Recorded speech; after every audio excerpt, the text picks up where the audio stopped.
Salut à tous, c'est le football à l'aveugle, très content de vous retrouver pour une nouvelle vidéo. On est le lundi et le match Brest-PSG, c'est demain à 18h45 à une horaire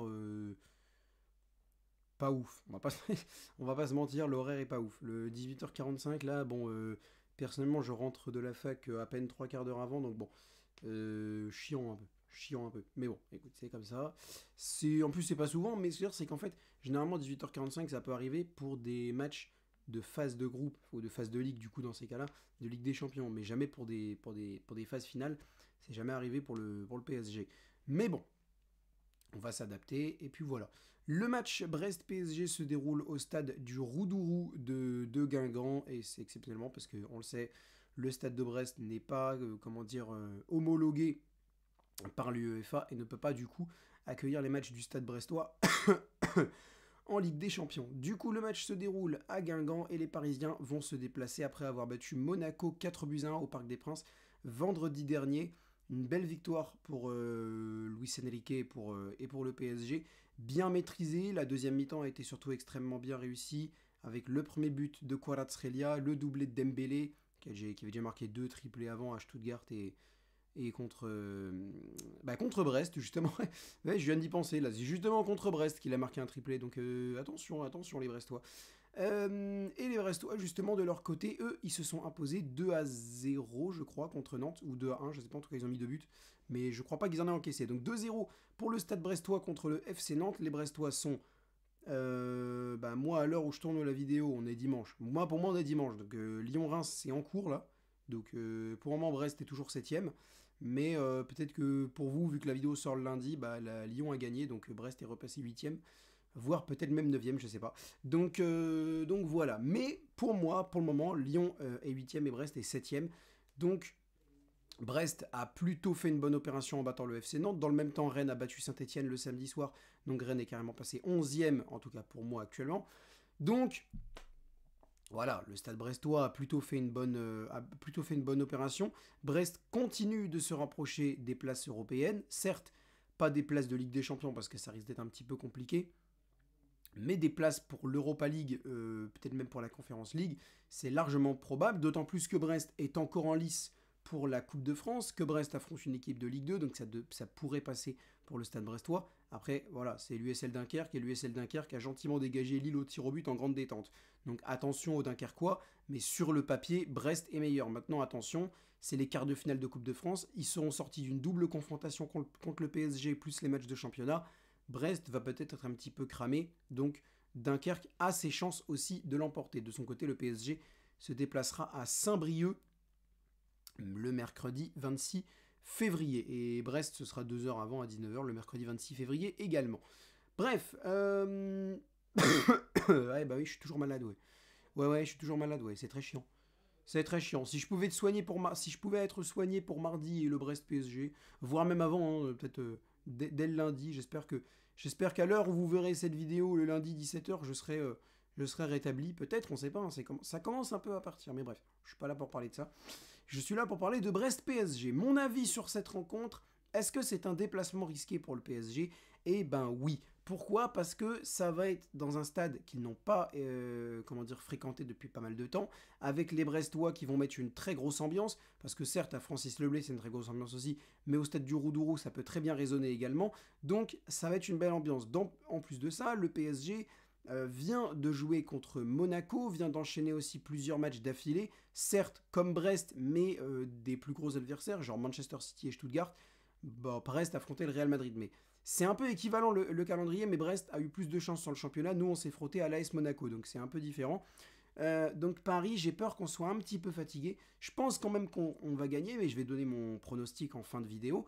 Mais attention quand même aux Parisiens, parce que les Brestois n'ont rien à perdre. Les Brestois, déjà, n'étaient pas censés forcément... Il n'y a pas beaucoup de gens qui les voyaient en barrage de Ligue des Champions, donc ils n'ont rien à perdre. Ils savent très bien qu'ils affrontent le PSG, donc un gros, donc que s'ils perdent, c'est pas un drame.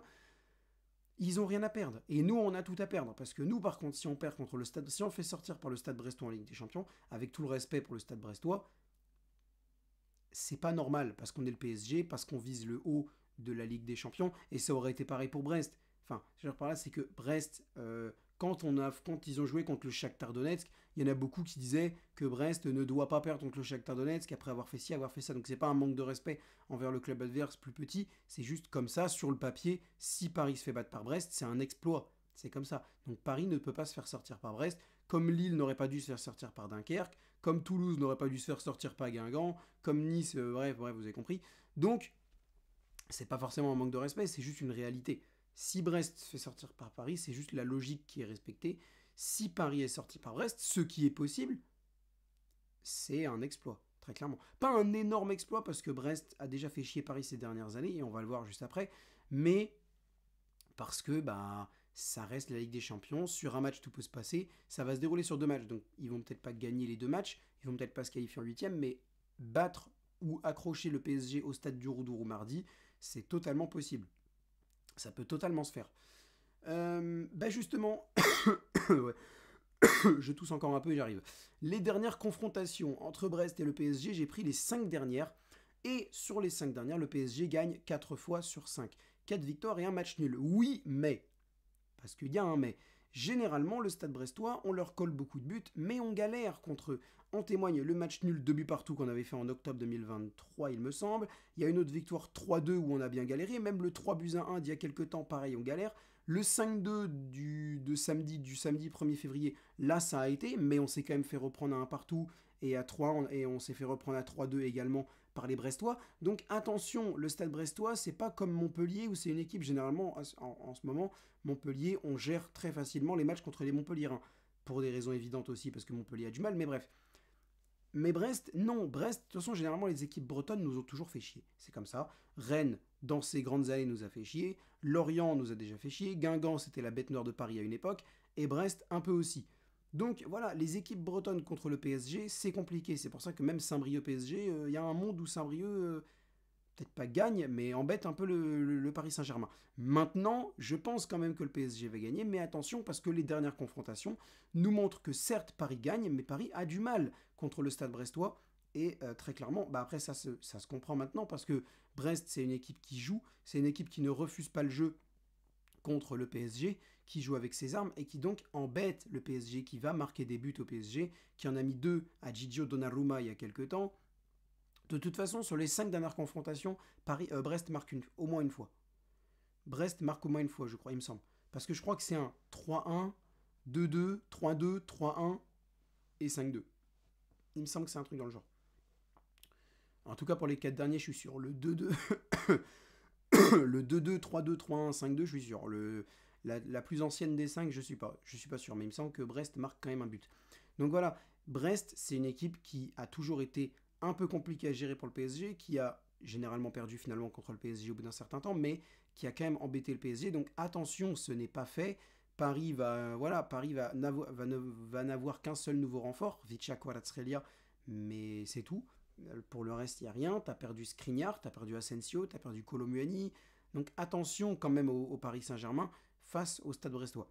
Les joueurs à suivre, le joueur à suivre que côté Stade Brestois, je vais pas vraiment faire dans l'originalité, je vais dire Ludovic Ajorc, parce que Ludovic Ajorc, et peut-être Abdallah Sima, j'hésite un peu entre Ludovic Ajorc et Abdallah Sima, parce que les deux en Ligue des Champions sont très bons, parce que les deux marquent pas mal de buts en Ligue des Champions, les deux sont à l'aise avec le Stade Brestois cette saison, donc attention à eux, parce que encore une fois, l'équipe elle n'a rien à perdre, donc elle va se jeter à corps perdu dans la bataille.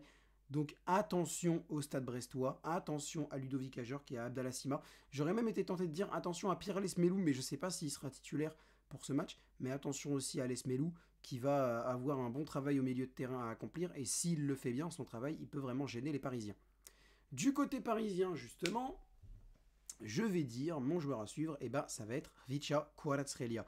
Pourquoi ? Parce que, pas forcément parce que c'est le meilleur joueur en ce moment, parce qu'on peut dire que très clairement que c'est Ousmane Dembélé ou Achraf Hakimi, ça peut être soit l'un soit l'autre, mais moi je partirais plutôt sur Kvaratskhelia, parce que ça va être son premier match en Ligue des Champions avec le Paris Saint-Germain, donc j'ai hâte de voir ce qu'il va faire. Là, les joueurs à suivre, on pourrait s'attendre à ce que ce soit, oui, attention, il va être dangereux. Kvaratskhelia, oui, il peut être dangereux, mais c'est surtout parce que ça va être son premier match de Ligue des Champions au PSG, donc j'ai hâte de voir comment ça va se goupiller pour Vicha Kvaratskhelia. Mais évidemment, le joueur le plus dangereux côté Paris Saint-Germain, c'est Dembélé et Hakimi, évidemment. Surtout Dembélé qui, en ce moment, ne cesse de planter. Donc, attention au Stade Brestois sur le plan offensif. Dembélé, Hakimi côté droit et Kvaratskhelia côté gauche, avec peut-être Mendes ou Hernandez, on ne sait pas vraiment. Attention au Stade Brestois sur les côtés, parce que ça va être vraiment tranchant côté Paris Saint-Germain. À moins qu'ils mettent Dembélé faux neuf. À moins qu'ils mettent Dembélé faux neuf, ça c'est possible. Il peut très bien le faire. Il peut aussi mettre Désiré Doué, voilà. De toute façon, à la composition de Luis Enrique, comme je le disais dans mon débrief face à Monaco vendredi soir, c'est 11 joueurs et c'est nous qui les plaçons un peu comme on veut. Donc bon, voilà. Le pronostic, pour terminer... ah oui, non, attends, je tousse un peu. La tradition.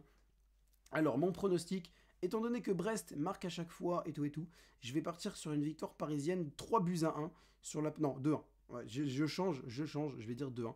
Pourquoi? Parce que je vois bien Brest embêter le PSG. Je vois bien un match pas ouf des Parisiens. Là, on vient de sortir une grosse prestation contre Monaco.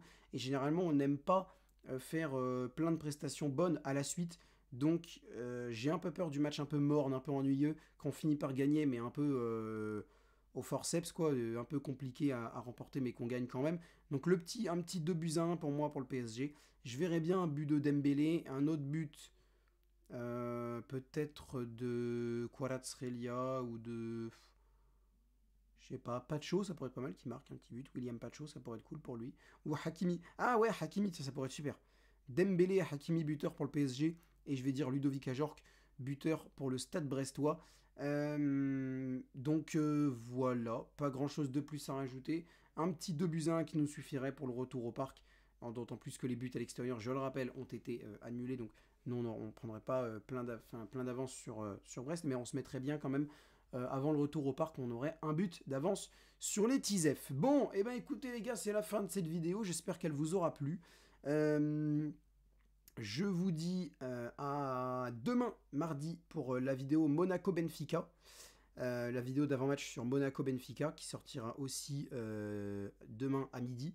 J'espère que celle-ci vous aura plu. N'hésitez pas à liker la vidéo si elle vous a plu, à la partager sur les réseaux sociaux, à commenter, ça c'est le plus, à vous abonner d'ailleurs en activant la cloche des notifications et le plus important, à commenter pour me donner votre avis sur cette rencontre.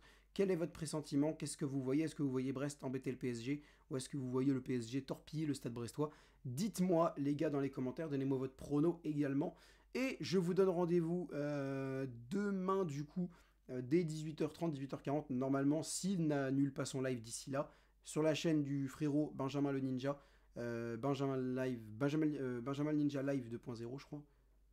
Benjamin Ninja 2.0, ouais. Bah, de toute façon, je remets sa chaîne en description et de toute façon, je vous partagerai son live dans l'onglet communauté demain. Donc, dès que vous tombez sur le post avec le lien du live, vous pourrez venir. Lui sera là. Moi, je passerai en avant-match et à la mi-temps, évidemment, pour donner mon avis sur cette rencontre, sur les compos et tout et tout. Sur ce, c'était le football à l'aveugle. Rendez-vous demain midi pour la vidéo d'avant-match sur Monaco Benfica. Et je vous dis à bientôt. Salut à tous.